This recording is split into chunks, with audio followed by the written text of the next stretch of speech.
Fainali ya kombe la shirikisho barani Afrika msimu huu inawakutanisha wekundu wa Msimbazi Simba Sports Club ya Tanzania dhidi ya RSB Berkane ya Morocco. Fainali ya mkondo wa kwanza itachezwa Mei 17 mwaka huu na ya mkondo wa pili itapigwa Mei 25 mwaka huu, ambapo Simba inaanzia ugenini na kumalizia nyumbani.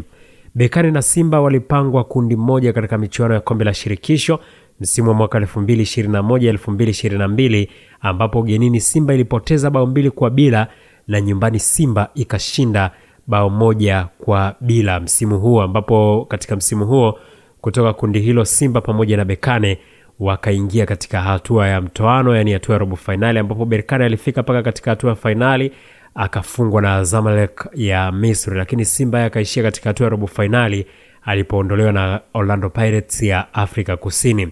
Lakini licha ya kwamba Simba mfanikiwa kuingia katika finali ya kombe la shirikisho kwa mara ya kwanza katika historia, lakini hii sio mara ya kwanza kwa wao kucheza finali ya michuano ya CAF. Mwaka 1993 Simba walifika finali ya CAF Cup, ambapo walipoteza kwa aggregate ya bao 2-0 dhidi ya Stella Abidjane ya Ivory Coast, ambapo ugenini Simba walipoteza 2-0 na nyumbani walitoka sare ya bila kufungana. Vipi msimu huu? Wanaanzia ugenini, wanakuja kumalizia nyumbani. Unaona nafasi ya Simba kuchukua kikombe hichi? Lakini Berkane yenyewe wamefanikiwa kuingia katika finali ya michuano ya kombe la shirikisho barani Afrika kwa mara ya 5 kutokea mwaka 2018, ambapo wamebeba vikombe 2 tu na kupoteza 5. Yaani tunaweza kusema kwamba toka mwaka 2018 Berkane imeingia finali 5 za kombe la shirikisho, ikiwemo finali hii ambayo ameingia na Simba, na amepoteza mara 3 akichukua vikombe 2. Katika hizo mara 3, 2 amepoteza na Zamalek ya Misri ambao ndio walikuwa mabingwa watetezi wa msimu huu, na wakaondolewa na Stellenbosch ya Afrika Kusini, na kisha Simba akamuondoa Stellenbosch ya Afrika Kusini.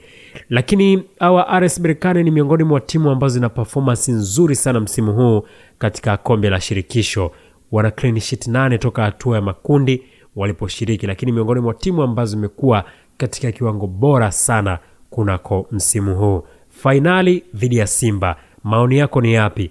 Unadhani Simba itachukua kombe la shirikisho msimu huu au kombe hili litaenda kwa Waarabu RS Berkane? Niandikie maoni yako katika eneo la comment.